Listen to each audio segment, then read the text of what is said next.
Hi Year 3, welcome back and welcome to the first lesson of English. As we always start, I'd like to start with the sentence of the day. I've got a sentence here I'd like you to look for punctuation and spelling. So it says, finally, George added the thick brown polish for it to turn the same colour as the medicine.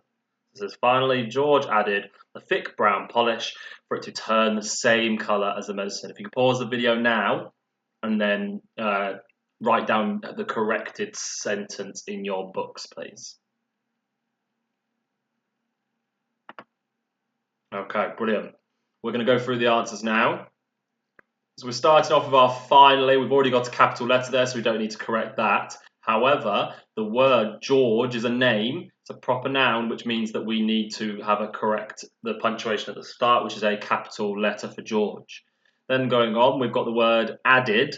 Although this is phonetically correct with the ID at the end, we know that if something is added, that means it's past tense, it's a verb, which means it's got that ending ed spelling. So it's ADD and then that ed ending. Then it goes on to the thick. Now this is a f with the letter F, but the word that we're trying to spell is a thick with a TH. So it's got that f sound at the start. So THICK. And then similar with our phonics with the word brown. Okay, we've got B, although the OU here does make an ow sound, that's not the ow spelling that we're looking for. We're looking for BROW, the OW ow sound for brown. It goes on with polish for it to. Now this is a homophone because we've got this sounds the same with the word to. However, this is saying more. So saying for more is I want to do it too.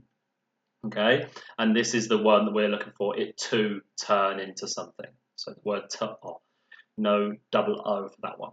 Turn to the same colour.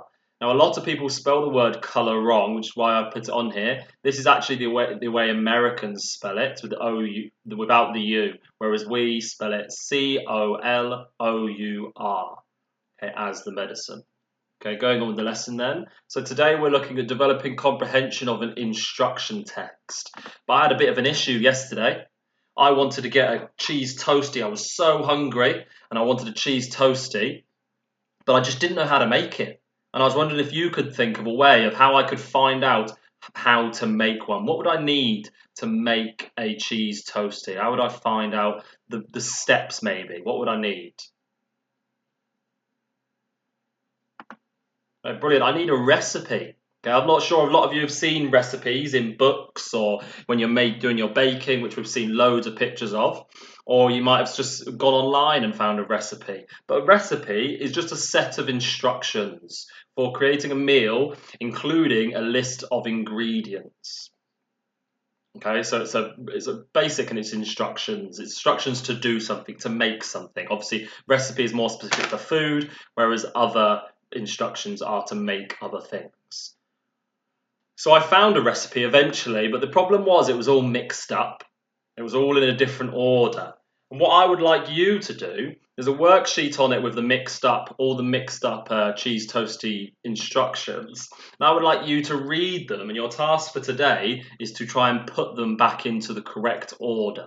If you can print it, then you can obviously cut it into the right order, cut it and glue it, or just put it into the right order whilst cutting it. If you can't print it, I'd like you to write it into the correct order in your books. Now, there's going to be little clues that you need to look for in order to get it in the right order. And the one thing I will suggest, a little tip, is to look at the first word.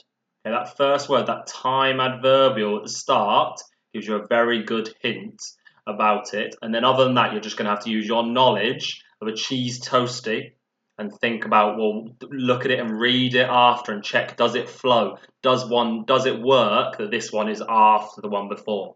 And have a go at that. Okay? Once you've done that, pause the video now, and then once you've done that, play the video, and I will read the full cheese toastie recipe for you. So pause the video now and have a go at putting that mixed toasty recipe back in order. Okay, brilliant. So here is the cheese toasty recipe. It's a bit simplified, just so I could fit it on the screen, but you'll be able to work out which one's which.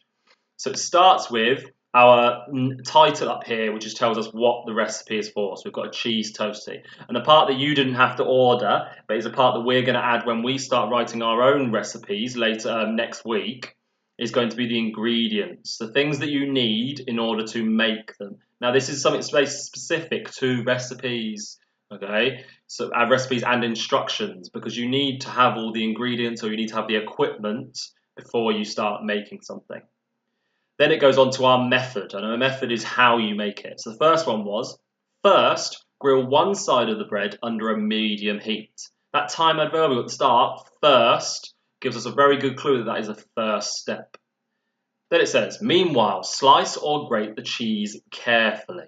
And we'll be looking at different vocabulary and different words that have been used. For example, carefully, the adverb carefully is really well used in that sentence, and we'll be looking at that later on in the week. Step 3. Remove the one-sided toast from the grill and butter the untoasted side. You can leave it unbuttered if you prefer, and we'll also be talking about those brackets there as well. Then sprinkle the grated cheese or arrange the sliced cheese on the untoasted side of the bread. Don't be afraid to use plenty of cheese. Step 5. Following that, return the toast and cheese to the grill. We've got really good, a different time adverbial. It's a bit not the usual, just going then do this, then do this, then do this. Can become quite boring. We've got the time adverbial following that, which is a very good one to use. Step 6. Watch carefully as the cheese bubbles up. Ensure you don't burn your toast. Step 7.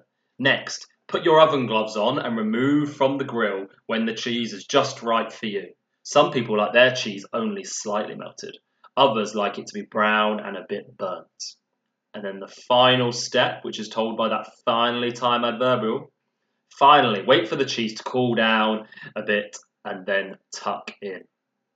Okay, so check that yours is the correct order. And if you haven't got it in the correct order, I don't want you to change it. I just want you to think about, okay, well, where did I go wrong? Why might I have put this in this way? Because there are some that could go slightly different order. Okay, well done. I hope you have a brilliant day and continue with the rest of your home learning.